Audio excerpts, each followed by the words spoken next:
হ্যাঁ, হ্যালো। হ্যাঁ বলো। হ্যাঁ স্যার, বলছি আমি স্যার অভিজিৎ ঘোষ বলছি, ওই ব্যারাকপুর গভর্নমেন্ট হাই স্কুল থেকে। বলো অভিষেক। হ্যাঁ স্যার, অভিজিৎ। অভিজিৎ, হ্যাঁ হ্যাঁ বলো। হ্যাঁ স্যার, বলছি ভালো আছেন তো? হ্যাঁ ভালো আছি অভিজিৎ। হ্যাঁ স্যার, প্রথমে স্যার আপনি স্যার আমার, হ্যাঁ স্যার বলুন। তুমি কি স্কুলে পড়ো? হ্যাঁ স্যার, আমি ক্লাস 11-এ পড়ি। হ্যাঁ স্যার, আপনাকে স্যার পাঁচ ছটা প্রশ্ন জিজ্ঞেস করবো, ঠিক আছে স্যার? হ্যাঁ হ্যাঁ। হ্যাঁ স্যার। তুমি কি রেকর্ড করে পড়ে লিখবে? হ্যাঁ স্যার, এখন স্যার আমি এটাকে রেকর্ড করছি কলটাকে। তা সেটাই ভালো, চলো। হ্যাঁ হ্যাঁ, আগে রেকর্ড করে নিয়েছি, পরে আমি লিখবো। হ্যাঁ হ্যাঁ স্যার, প্রথমে স্যার আমি জিজ্ঞেস করবো স্যার, আগে যখন ফিজিক্যাল যুগে মানে ফিজিক্যালি যখন গান রেকর্ড হতো মানে ক্যাসেটের মাধ্যমে, আর এখন যে ডিজিটাল যুগে ইউটিউবে যখন এখন গান রিলিজ হয়, তো দুটো যে গান রিলিজের মানে যুগের যে পুরো মানে একটা বদল ঘটেছে, তো স্যার আপনার কি আগেরটা ভালো মনে হয় নাকি এখন যেটা গান রিলিজ হয় এইটাকে আপনার ঠিক মনে হয়? আচ্ছা, দুটোই ভালো মন্দ আছে অভিজিৎ। আগেরটার মধ্যে ভালো ছিল যে আগে যে এখন যেটা হয়ে গেছে, এখন তো একটা একটা করে গান রিলিজ হয়, তাই না? লোকে একটা করে গান ইউটিউবে তোলে এবং তারপরে যার যেরকম ইউটিউবে ফলোইং তার উপরে জিততে হয়। মানে দুম করে কেউ তুললেই সেটা যে অনেক লোক দেখে ফেলবে তা নয়, বিশেষ করে তার ইউটিউব কতজন ফলো করছে। হ্যাঁ, তো সেই হিসেবে একটা গান তো লোকে শোনে। আগে যেটা হতো সেটা হচ্ছে যে আমাদের 8টা গান বা 10টা গান যে যেরকম করতো, অথবা 6টা গানও হতো, তো সেইগুলো আমরা একসাথে রেকর্ড করতাম একটা ক্যাসেট আকারে বা সিডিতে, সেটা বেরোতো।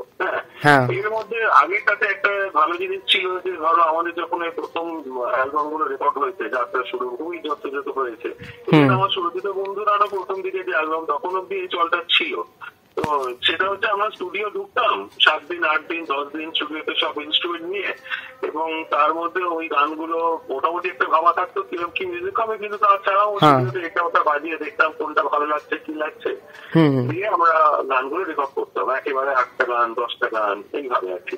তো তাতে ভালো যেটা হতো যে ধরো 10 দিন ধরে একটা মানে ক্রিয়েটিভ প্রসেসের মধ্যে সবাই মিলে থাকতো। সকালবেলা যে স্টুডিওতে ঢুকছি ওই গানের মধ্যেই আছি 10 দিন, গান তৈরি হচ্ছে ইত্যাদি।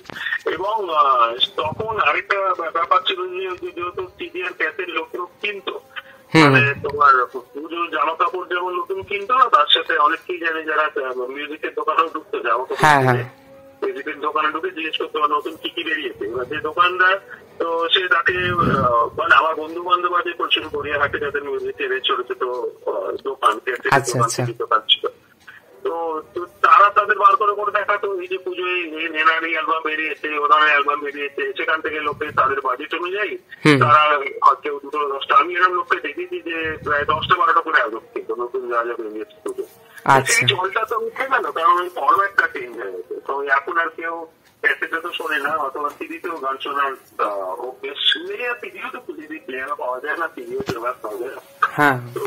তো সেই দিক থেকে ভালো তুমি বলতে পারো ভালো এইটা হতো যে 8টা-10টা গানের মধ্যে একজন শ্রোতা বাড়তে পারতো। সব গানই যে তাকে দুর্দান্ত লাগতে হবে তার কোনো মানে নেই, হয়তো 10টার মধ্যে হয়তো 2টো গান দুর্দান্ত লাগলো, 3টে গান হয়তো মোটামুটি লাগলো, আর 2টো গান হয়তো মনে না এটা ঠিক জমলো না, এরকম একটা নানা রকম চয়েস থাকতো। আচ্ছা আচ্ছা, এটা এখন আর সেই চয়েসটা নেই। এখন একটা গান রিলিজ করছি, তোমার হয় তোমার ভালো লাগলো অথবা তোমার খারাপ লাগলো, সোজা তোমার ইয়ে হয়ে গেল আর কি। এটাই হচ্ছে তোমার এখন। আর স্যার আর্থিক দিক থেকে উন্নতি আগেরটাতে বেশি ছিল না এখনকারটাতে বেশি? না, এখন এইটাও খুব জটিল প্রশ্ন, কারণ কি আগেরটাতেও যেটা ছিল সেটা আমরা যখন শুরু করেছি তখন আমাদের ধরো প্রথম অ্যালবাম যাত্রা শুরু যখন বেরিয়েছে, আমাদের কোম্পানি প্রথম অ্যালবামের জন্য টাকা দেয়নি কিছু, কিন্তু আমাদের পুরো রেকর্ডিং খরচা সবকিছু কোম্পানি করেছিল। আচ্ছা, আমার টাকা এক্সপেকটেশনও ছিল না, তখন তো কিছুই ছিল না। প্রথম অ্যালবাম বেরিয়েছে কেউ একটা বাড়াবে, আমাদের পয়সা খরচা করতে না হচ্ছে সব থেকে বড় ছিল। তো সেটা করেছিল, কিন্তু আমাদের যখন নাম হয়ে গেল তখন আমাদের কিন্তু কোম্পানি টাকা দিত, মানে আমাদের একটা অ্যালবামে চলেছে যতই যেই অ্যামাউন্টে আমরা ডিসাইড করি সেই অ্যামাউন্ট আমাদের দিত, এবং তারপরেও তারা খরচা দিত যেটাতে গিয়ে আমাদের রেকর্ডিং হতো আর কি। কখনো কখনো এই টাকাটা বড়ই অ্যামাউন্ট ছিল, কারণ কোম্পানিরা কি করতো 2-3টে অ্যালবামের একসাথে ডিল করতো, যে 3টে অ্যালবাম এত টাকা, এইটা 6 মাস পরে, এটা 6 মাস পরে ইত্যাদি। কিন্তু এখন তো সেই তারপরে একটা সময় এলো যে যখন না কোম্পানি আর টাকা খরচা করা বন্ধ করে দিল অ্যালবাম। ও আচ্ছা, কারণ অনেক আর্টিস্ট, নতুন আর্টিস্টরা কি করতে শুরু করলো এবং কোম্পানিও সেটা এনকারেজ করতে শুরু করলো, তারা নিজেরাই রেকর্ড করতো, নিজেরা খরচা করে নিজেরাই কোম্পানিকে দিয়ে দিত। ও আচ্ছা আচ্ছা। হ্যাঁ, তো এবার সেটা একটা তোমার টাকা রোজগারের ওই রেকর্ডিং করে টাকা রোজগারটা এখনো চেয়ে যাচ্ছে, বন্ধ হয়ে গেল। আর এখন তো আমরা যেটা করে ইউটিউবে আমরা কিছু গান আপলোড করি। আচ্ছা আচ্ছা। তো এখান থেকে কিন্তু একটা গান ভাইরাল যদি না হয় তাহলে তোমার সেই অর্থে রোজগার নেই। আচ্ছা, মানে কম আমি করি, আমি টাকা পাই, ইউটিউবে টাকা পাই, কিন্তু সেটা বলার মতো কোনো একটা কিছু নয়। মানে কম, মানে ভাইরাল কম হলে মানে কম উপার্জন হয়। যে গানে তোমার 100 রঙ্গবতী 2 মিলিয়ন ভিউ, সেই গানের প্রতি রোজগার কিন্তু এগুলো তাও প্রপার্টি নয়, রঙ্গবতী সিনেমা প্রডিউসার তারা পায়। হ্যাঁ, 100 মিলিয়ন 200 মিলিয়ন ভিউয়ের গান তো তোমার হঠাৎ করে হয় না, কখনো কখনো হয়ে যায়। ভাইরালটা তো মানে মানে সবার ধরা ছোঁয়ার বাইরে, মানে হঠাৎ করে হয়ে যায় ব্যাপারটা। এত গান করে মানে গান রেকর্ড করে টাকা রোজগারের ব্যাপারটা কিন্তু এখন নেই বললেই চলে, নতুনদের তো একদমই নেই। যাদের নাম হচ্ছে তাদের হয়তো একটু হলেও হতে পারে, সেটা এখন আর নেই। আমাদের মূলত টাকা রোজগারের অনুষ্ঠান করে। ও আচ্ছা, মিউজিক ডিরেকশন দিয়ে, সিনেমা বলো এই বলো ইত্যাদি মিউজিক ডিরেকশন দিয়ে। হ্যাঁ হ্যাঁ, আচ্ছা আচ্ছা। পরের প্রশ্ন স্যার যেটা আমি জিজ্ঞেস করবো স্যার, এখন মানে আপনিও মানে স্যার দেখতে পান এবং আমরাও স্যার সবাই দেখতে পাই যে সমাজের একটা বড় অংশ মানে ডিজে গানের প্রতি বেশি আকৃষ্ট। তো আপনার কি, হ্যাঁ ডিজে গান কি আপনার মানে ভালো লাগে ব্যক্তিগত দিক থেকে? হ্যাঁ, তো ডিজে গান কি আপনার মানে ব্যক্তিগত দিক থেকে আপনি কি পছন্দ করেন? ডিজে গানের তো একটা উদ্দেশ্য আছে অভিজিৎ, ডিজে গানের উদ্দেশ্য হচ্ছে মানুষকে নাচানো। হ্যাঁ হ্যাঁ, সেই উদ্দেশ্যেই ডিজে গান তৈরি হয়। এর বাইরে ডিজে গান তৈরি হয় না যে কেউ অনেক দূর থেকে বসে কথা গান শুনবে, সেই জন্য ডিজে গান তৈরি হচ্ছে। ডিজে গান তৈরি হচ্ছে ক্লাবে এবং বিভিন্ন জায়গায় লোকের পিকনিকে যায় ইত্যাদি, সেখানে সবাই চালিয়ে নাচতে পারে। সেইটা হচ্ছে ডিজে গানের কাজ, এবং সেই কাজটা ডিজে গান করে ভালো করেই করে। আমার এখানে কোনো অসুবিধা কিছু নেই, আমি শুনতে পারি ডিজে গান, আমার মুডের উপর ডিপেন্ড করছে। আমি যদি প্রচুর আমার স্কুলের বন্ধু বান্ধব ইত্যাদি বা কলেজের বন্ধু বান্ধবের সাথে কোনোদিন প্রচন্ড আনন্দ করছি, সবাই মিলে ঠিক করলাম চালিয়ে নাচবো, তাহলে হয়তো করতেও পারি। আমার এটা নিয়ে কোনো অসুবিধা নেই যে ডিজে গান খারাপ, এটা শোনা উচিত আমার মনে হয় না। আমার গানের কন্টেন্ট নিয়ে অসুবিধা আছে। গানের কন্টেন্ট যদি অশ্লীল হয় বা যেটা মানুষের শোনা উচিত না, বাচ্চাদের শোনা উচিত না, অত সমাজের কোনো ক্ষতি করছে এরকম কোনো গানের কন্টেন্ট হলে সেই নিয়ে অসুবিধা আছে। এখন ডিজে গান নিয়ে আমার কোনো প্রবলেম নেই, মানুষ আনন্দ করছে, নাচছে, কি আর এই তো। আচ্ছা আচ্ছা, হ্যাঁ স্যার ঠিক আছে। আচ্ছা স্যার, পরের প্রশ্ন স্যার যেটা রাখবো স্যার, মানে এখনকার দিনের গান আর আগেকার দিনের গান, মানে আমি বলতে চাইছি যে মানে একটা মানে কন্টেন্ট, যেটা আপনি একটু আগে বলছিলেন কন্টেন্ট, বা হচ্ছে গিয়ে মানে মানে ধরুন লেখা, যেটা গানের যেটা লেখা, যে গীতিকার যে কাজটা করে, বা তারপরে সুরের কাজ বা তারপর গাওয়ার কাজ, মানে সেটা তো আগের মতন আর নেই। এখন তো মানে একটা বদলে গেছে, একটা পরিবর্তন এসেছে, মানে সেটাই স্বাভাবিক পরিবর্তন যুগের নিয়মে। তো স্যার মানে এর ফলে কি স্যার গানের মানে জগতে মানে গানের মান কি ধীরে ধীরে নেমে আসছে, নাকি গানের মান এখন মানে গ্রাফের ঊর্ধ্বগতিতেই উঠছে, ঠিকঠাক রয়েছে? আমি তো মনে করি না গানের মান কিছু নেমে আসছে, কারণ ধরো যে যখনই আমরা কথা বলি, এই কথাটা আলোচনা হয় আগেকার দিনে গান অনেক ভালো ছিল, আমরা মূলত আগেকার দিনে সেই গানগুলো নিয়ে কথা বলি যেগুলো আগেকার দিনে সমস্ত ভালো লেগেছে, হিট হয়েছে ইত্যাদি, মানে যেগুলো হিট হয়েছে। আচ্ছা, হ্যাঁ, সবার ভালো লেগেছে, আপমর জনতার সেরকম গান নিয়েই আমরা কথা বলি। আগেকার দিনে অসংখ্য জঘন্য জন্য গানও হয়েছে, মানুষ ভুলে গেছে, যেগুলো মানুষ এখন আর শোনে না, সেটাও হয়েছে। এইবার এখনকার দিনেও গান অনেক গানই হচ্ছে, যেগুলো আবার পরের প্রজন্ম মনে রাখবে। তো তখন এবার এই আলোচনাটা সারা জীবনই চলতে থাকে, যে আগে যে সবকিছু ভালো ছিল এখন খারাপ হয়ে গেছে, এই আলোচনাটা কিন্তু চলেই, মানে আজ থেকে আলোচনা চলতো। আগে সব ভালো ছিল, যত দিন যাচ্ছে তত সব খারাপ হয়ে যাচ্ছে, লেখা খারাপ হয়ে যাচ্ছে, গল্প খারাপ হয়ে যাচ্ছে, পুজো খারাপ হয়ে যাচ্ছে, গান খারাপ হয়ে যাচ্ছে। তো এইটা খুব অমূলক একটা আলোচনা আমার ব্যক্তিগতভাবে মনে হয়। আমার মনে হয় এখনো খুব ভালো কাজ হচ্ছে, আগেও খুব ভালো কাজ হচ্ছে, সব এরকমই মনে হয়। তবে এইটা তোমাকে বলতে পারি, জীবন তো বদলাবেই, আমার লেখা বদলাবে, তার সুর বদলাবে, মানুষের জীবন, মানুষের সময় দেখে এখন আগেকার দিনে সময় কি জানাতে, তুমি বাড়িতে বসে একটা বসে বসে শুনে যাচ্ছ 1 ঘন্টা ধরে, তোমার দেখতে এখনকার মানুষের আরো সময় নেই, ঘুরতে ফিরতে গান শোনে। লাস্ট কবে কেউ একটা গান আমাদের সারাক্ষণই শুনতাম, আমি নিজেই এখনকার কোথায় শুনি, যে বাড়িতে ঢুকে একটা ক্যাসেট বা সিডি চালিয়ে পুরোটা আমি একদম বসে শুধু সেটাই করছি, শুধু গানই শুনছি, এরকম এখন আর কোথায় করি আমরা। লাইফস্টাইল বদলে যায়, মানুষের সময় কমে গেছে, আর তার মধ্যে গানকে যুদ্ধ করে বেঁচে থাকতে হচ্ছে, বুঝেছো? হ্যাঁ, তো এইবার অতএব সেই জন্য সব বদলে যায়, গানের কথাও বদলায়, সুরও বদলায়, মিউজিক বদলায়।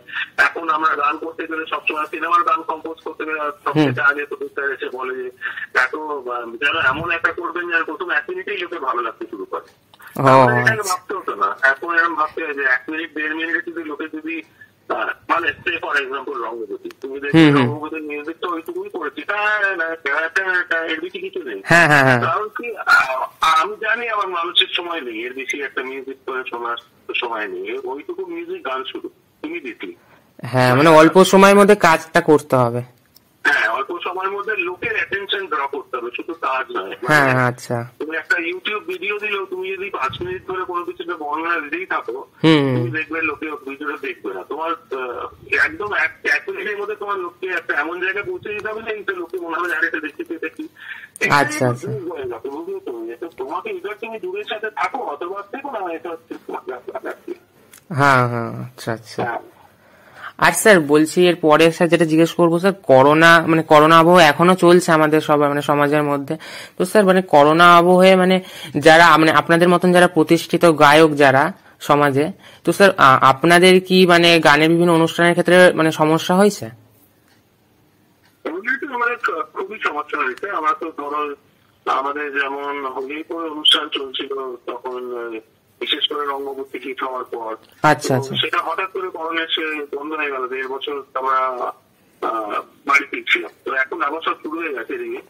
কিন্তু মূল কথা হচ্ছে যে কোনো একজন খারাপ ছিল বা কেউ খারাপ ছিল তো এরকম নয়। করোনার সময় বহু মানুষ সবারই অবস্থা ছিল, এবং যে কোনো প্রফেশনে আমার বন্ধু বান্ধব আছে যারা নিয়ে যাদের মানে মাঝ বয়সী যাদের চাকরি চলে গেছে, কি করবে যারা কেউ বুঝতে পারছে না। তো এইরকম অনেকেই আছে, বিভিন্ন ফিল্ডের লোকে বিরাট সমস্যায় পড়েছে। এবং আমরা মিউজিশিয়ান হিসেবে ধরো আমার তো একটা নাম আছে, আমার প্রিভিলেজ আছে, কিন্তু অনেক ছোট ছোট মিউজিশিয়ান আছে যারা টুকটাক করছে, বিভিন্ন মানুষের দিকে টোল বাজিয়ে কিবোর্ড বাজিয়ে তাদের জীবন চলতো আর কি। তো 1.5 বছর তারা বাড়িতে বসে যাওয়া মানে ভয়ঙ্কর অবস্থার মধ্যে তারা দিয়েছে। তো অনেকে প্রফেশন চেঞ্জ করে দিচ্ছে আমি জানি, মানে যারা কিবোর্ড বাজায় তারা অনেক আমার টেনশন আছে যারা এখন তারা হয়তো কোনো কিছু বিক্রি করছে, কেউ মশা বিক্রি করছে। ও আচ্ছা আচ্ছা, ঠিক আছে। আচ্ছা, শেষ প্রশ্ন স্যার যেটা রাখবো স্যার, ওই একজন স্যার যখন একজন গান শিখে যখন মানে পরিচিতি পেতে চায় সমাজে, তখন স্যার আপনার কি মনে হয় মানে তার গানের গলার মধ্যে কি নতুনত্ব থাকতেই হবে? মানে যেটা বলতে চাইছি আমি যে মানে ধরুন এর মতন করে বা কোনো গায়কের মতন নির্দিষ্ট করে সে গানটা গাইছে, মানে নিজের মতন করে গাইছে না, একটা নতুনত্ব একটা স্টাইল আনছে না, তো সে কি মানে তার কি পরিচিতি পেতে মানে সুবিধা হবে নাকি, মানে সেই ব্যাপারটা যদি বলেন। অন্য কোনো গায়কদের মতো গান গিয়ে আমার মনে হয় কোনো লাভ হয় না। মানে তুমি যদি খুব কষ্ট করে সারাদিন ধরে হেমন্ত মুখোপাধ্যায়ের গলা নকল করো এবং তারপর সেই গলায় গাও, যারা হেমন্ত মুখোপাধ্যায় পাচ্ছে না তো তোমাকে নিয়ে গিয়ে অনুষ্ঠান করবে, কিন্তু ওই রাস্তা একবার ঢুকে পড়লে তোমার সারা জীবন ওইটাই করে যেতে হবে, তার বাইরে তুমি কিছুই করতে পারবে না। তুমি তুমি বেরিয়ে এসো আর কি। তার থেকে আমার মনে হয় যারা মানে গান যদি প্রফেশন করতে চায়, প্রথম কথা হচ্ছে গানটা ঠিক গাইতে হবে। আচ্ছা আচ্ছা, হ্যাঁ, গানটা বুঝতে হবে আমি কি গান গাইছি, কেন গাইছি, কাদের জন্য গাইছি, এই গানটা গাওয়ার উদ্দেশ্য কি, গানের বক্তব্য কি, এটা ভালো করে বুঝতে হবে। গানটা ঠিকঠাক শুনে গাইতে হবে। আর বাকিটা শুধু আত্মবিশ্বাস, আর কিচ্ছু নেই। কোনো গলা আজকের দিনে আর কোনো গলা কোনো বাধা নয়। মানে আগের দিনে ছিল যে গান গাইতে গেলে হয় হেমন্ত বাবুর মতো বলা হতে হবে না, মান্নাদের মতো বলা হতে হবে, কয়েকদিনও তোমার হতে হবে না। এখন আর কিন্তু নেই, এখন মানুষ সমস্ত অ্যাকসেপ্ট করে। তোমাকে শুধু গানটা কনফিডেন্টলি গাইতে হবে, গানটা শুনে গাইতে হবে, গানটা বুঝে গাইতে হবে আমি কি গাইছি, এইটা আত্মবিশ্বাস কিচ্ছু না। আচ্ছা আচ্ছা আচ্ছা, ঠিক আছে স্যার। আর স্যার বলছিলাম যে এই মানে শেষ তো হয়ে গেল সব প্রশ্ন, স্যার যদি রঙ্গপতির 2টো লাইন স্যার যদি শোনান, একটা রেকর্ডটা হচ্ছে তো মানে খুব ভালো হতো স্যার, 2টো লাইন। হ্যাঁ স্যার, প্লিজ স্যার। রঙ্গবতী রে রঙ্গবতী, আরে রঙ্গবতী রঙ্গবতী রঙ্গিলা অন্তরে হাগুটুকু তোমারই কথা, আইবো লাজে লাজে লাজে লাজে লাজে মরির হাইরো শিখনা দূর মনে নাই কোনো ব্যথা রঙ্গবতী রঙ্গবতী রঙ্গিলা অন্তরে হাবুডুবু তোমারই কথা। থ্যাংক ইউ স্যার, অনেক অনেক ধন্যবাদ স্যার রিকোয়েস্টটা রাখার জন্য। হ্যাঁ হ্যাঁ স্যার, স্যার ভালো থাকবেন। হ্যাঁ স্যার, তুমি লেখা যদি হয় আমাকে একটা পাঠিয়ে দিতে পারো। আচ্ছা আচ্ছা স্যার, অবশ্যই। হ্যাঁ, আবার আগে একটা পাঠালে ভালো হয়, যদি কোনো লেখা তোমারই লেখা আমার কিছু বক্তব্য নেই, কিন্তু যেন দিন তারিখ কিছু টেকনিক্যাল ভুল না হয় আর কি। আচ্ছা আচ্ছা আচ্ছা, ঠিক আছে স্যার। লেখা হলে একদম আমি পাঠিয়ে দিলে ভালো। হ্যাঁ স্যার, হোয়াটসঅ্যাপে স্যার আমি তাহলে পাঠিয়ে দেবো। এটা হোয়াটসঅ্যাপ নাম্বার তো মানে? হ্যাঁ, এইটাতে পাঠিয়ে দিও আমাকে। আচ্ছা আচ্ছা আচ্ছা, ঠিক আছে স্যার। স্যার ভালো থাকবেন। হ্যাঁ স্যার। হ্যাঁ হ্যাঁ স্যার, আমার স্যার প্রণাম রইল। হ্যাঁ হ্যাঁ। আচ্ছা।